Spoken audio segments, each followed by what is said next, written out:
I watched him Yeah. lose his mind. It was something to be seen. He is a complete nut. Yeah. What a kook. So he loses his mind. He's talking about boiling the oceans. That's what's boiling the oceans.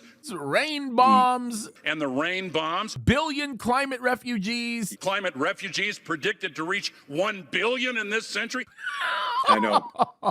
Yeah. Now remember too, Al Gore is one word. We've got to remember that. Now it's not too. Al Gore at the World Economic Forum, he actually showed how ridiculous and stupid he is, and also the story the next person showed the same thing. But it's actually good when people see that, because boiling oceans, 1 billion climate refugees, rain bombs.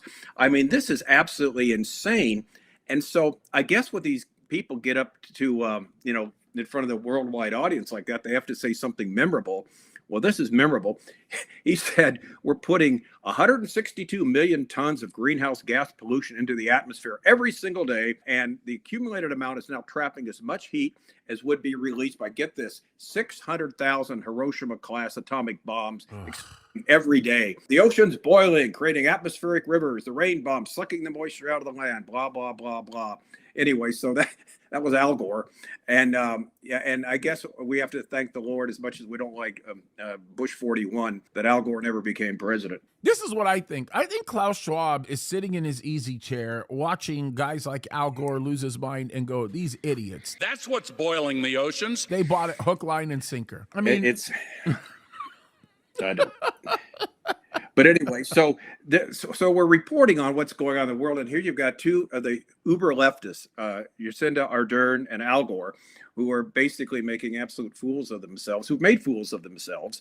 And what's interesting too, what I wanted to say about Jacinda Ardern, this is one of the things we read about in Daniel chapter 2, and we've talked about also too. You can extrapolate that also from, I think, the book of Revelation, that you've got the haves and the have-nots, and the people in power are not popular with the ones they are ruling. And that's what we see in the iron mixed with clay there in Daniel chapter 2. And so they can put these ridiculous leftist, policies into practice, but it hurts people in the pocketbook. It hurts people across the board, James.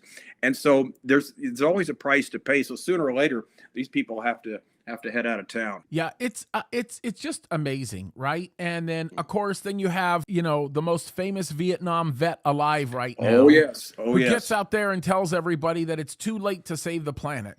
Yes, to help me make sense of that, actually, maybe that's right. Let me just say that. Maybe he's reading Bible prophecy right now. I don't know. Maybe that's what it is. But the ridiculousness, just the assertions that these clowns make are just unbelievable. The headline was, John Kerry, who once served in Vietnam, says it's too late to save the planet. Well, the reason we say that, John Kerry, for years and years, whenever he talked to audiences, he always reminded them he served in Vietnam. And so that's why I did that, as rather facetiously. But it's too late to save the planet. Well, here's the thing. We have heard that, and we've talked about this, James, since 1967. There have been something like, well documented, 43 different times on the world stage. Hugely, people have said, the smartest people in the room, that we've only got 5 more years, we only got 10 more years, we got 15 years, and it's over. And they've all been wrong. But now John Kerry, who once served in Vietnam, tells us it's too late to save the planet. Well, what are you going to do? Colonize Mars now, John? It's too late. And it's funny, James, because I think people are still buying property on the coast. The waves are going to rise to sea level 10 feet. That means forget living in Florida or, there in Massachusetts there, where you've got the very rich place in California, around the world, in Sydney, whatever it might be. But it is too late in one sense, this is a great biblical thought, because humans can't do it. That's the whole problem. That's why the Lord has to come back, right? Oh, yeah.